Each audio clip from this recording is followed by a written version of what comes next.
नमस्कार, आप देख रहे हैं 4 PM और मैं हूं अभिषेक मिश्रा।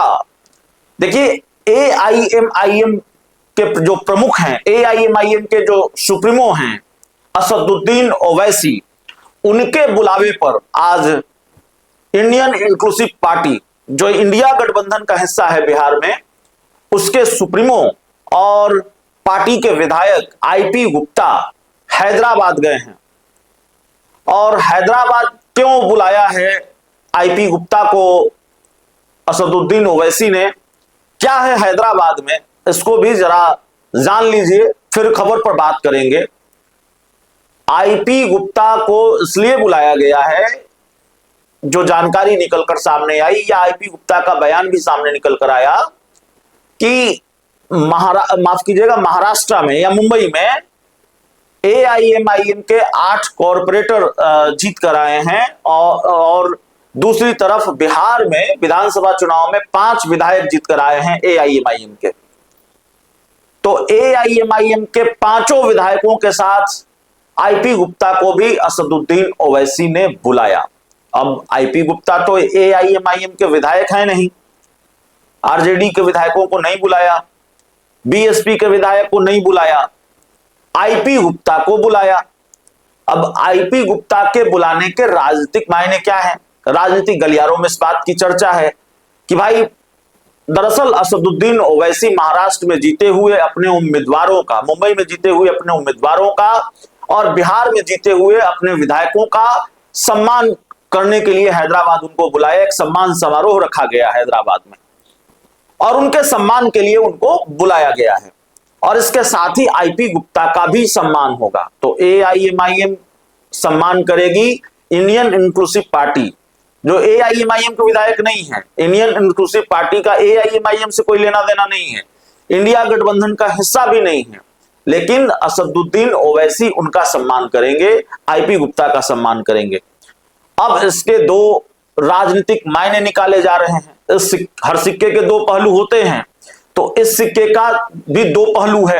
एक पहलू तो यह है कि क्या आईपी गुप्ता एआईएमआईएम के साथ जा रहे हैं, क्या आईपी गुप्ता को एआईएमआईएम के साथ जोड़ने की कवायद है? भाई, अपनी पार्टी के अकेले विधायक हैं तो एआईएमआईएम के साथ क्या चले जाएंगे? वैसे आईपी गुप्ता को लेकर तमाम तरह की चर्चाएं हैं कि वो जेडीयू के साथ चले जाएंगे, नीतीश कुमार के साथ चले जाएंगे। हमने इस पर कई बार उनसे बातचीत भी की है।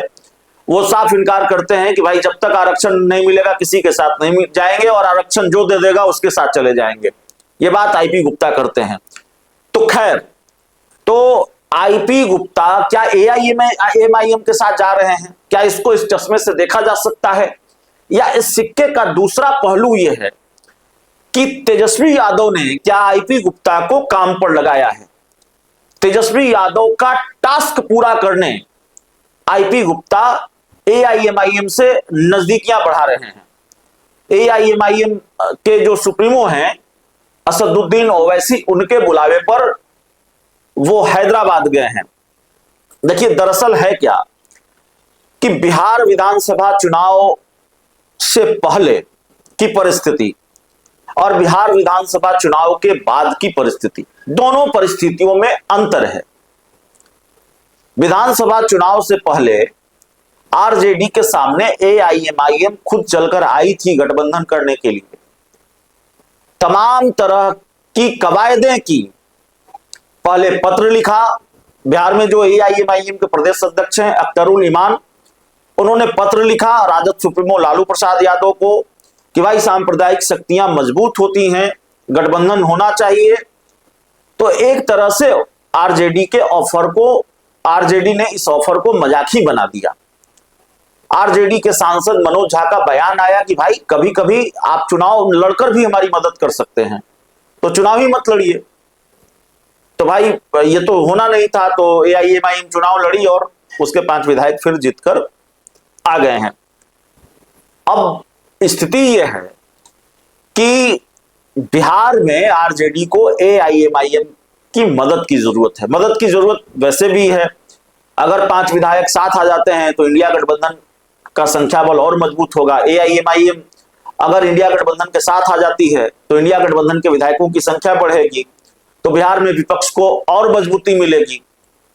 आपको याद होगा एआईएमआईएम के 5 विधायकों ने बिहार के मुख्यमंत्री नीतीश कुमार से मुलाकात की थी और बिहार में एआईएमआईएम के जो प्रदेश अध्यक्ष है अख्तरुल ईमान, इस मुलाकात के बाद जब हमने उनसे बातचीत किया था, उन्होंने कहा था नीतीश कुमार को हमारा नैतिक समर्थन है। तो तेजस्वी यादव को एआईएमआईएम की जरूरत इसलिए है, राज्यसभा की सीटें खाली हो रही हैं और एआईएमआईएम के विधायकों की जरूरत पड़ेगी। एआईएमआईएम के विधायक जरूरी हैं और जितनी मेरी अभी जानकारी है, एआईएमआईएम ने अभी कोई अपना स्टैंड क्लियर नहीं किया है कि राज्यसभा के मामले में उसका रुख क्या होगा, राज्यसभा चुनाव में वो किसका साथ देगी नहीं देगी। तो क्या तेजस्वी यादव के दूत बनकर तेजस्वी यादव का टास्क पूरा करने आईपी गुप्ता हैदराबाद गए हैं? एआईएमआईएम को मनाने की जिम्मेवारी, असदुद्दीन ओवैसी को मनाने और समझाने की जिम्मेवारी क्या आईपी गुप्ता को दी गई है? और क्या इसमें अगर ऐसा है तो इसमें कामयाबी क्या मिलेगी आईपी गुप्ता को और एआईएमआईएम क्या साथ देगी आरजेडी का, इंडिया गठबंधन का?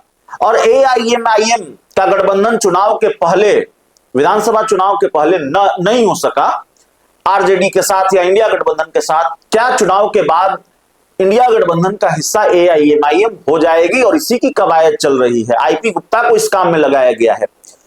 दरअसल हम इसको इस चश्मे से इसलिए देख रहे हैं, या इसको इस चश्मे से इसलिए भी देखा जाना चाहिए क्योंकि आईपी गुप्ता इन दिनों उसी भूमिका में नजर आते हैं जिस भूमिका में कभी मुकेश सहनी नजर आया करते थे।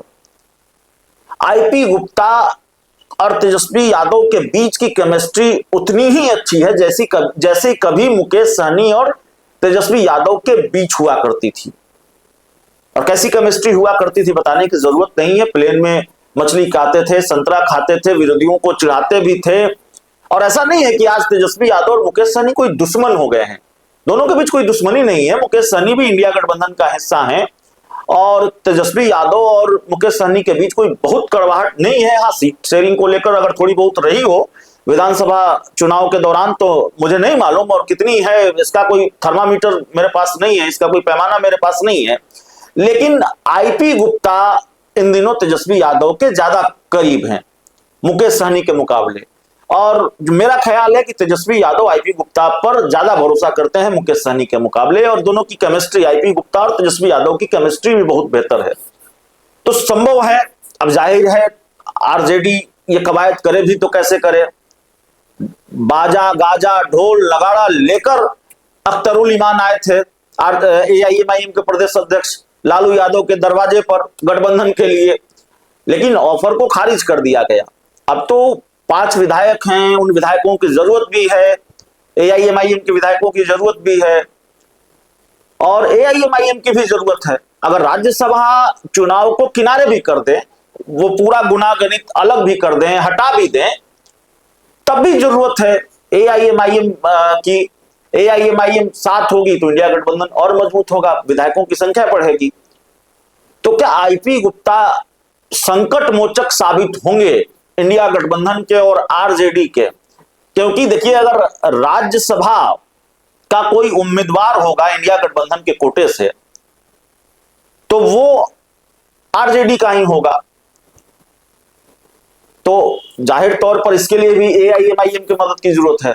तो इसीलिए हमने कहा कि क्या संकट मोचक साबित होंगे आईपी गुप्ता? एआईएमआईएम के अध्यक्ष से वो मिलने गए हैं, उनके बुलावे पर गए हैं, मिलने नहीं गए, उनके बुलावे पर गए हैं और ओवैसी चाहते थे कि उनका भी सम्मान हो। तो अलग अलग चश्मे से देखा जा रहा है। देखिए, खरमास खत्म हो गया है, अब तो राज्यसभा का चुनाव है, होली है, तो होली के पहले भी, होली के बाद भी, राज्यसभा चुनाव के दौरान भी, राज्यसभा चुनाव के बाद भी बहुत सारे सियासी खेल होने हैं और बिहार की राजनीति तो खेल के लिए ही जानी जाती है। तो आगे आगे देखना होगा क्या होता है। इस पूरी रिपोर्ट में इतना ही। बहुत बहुत धन्यवाद।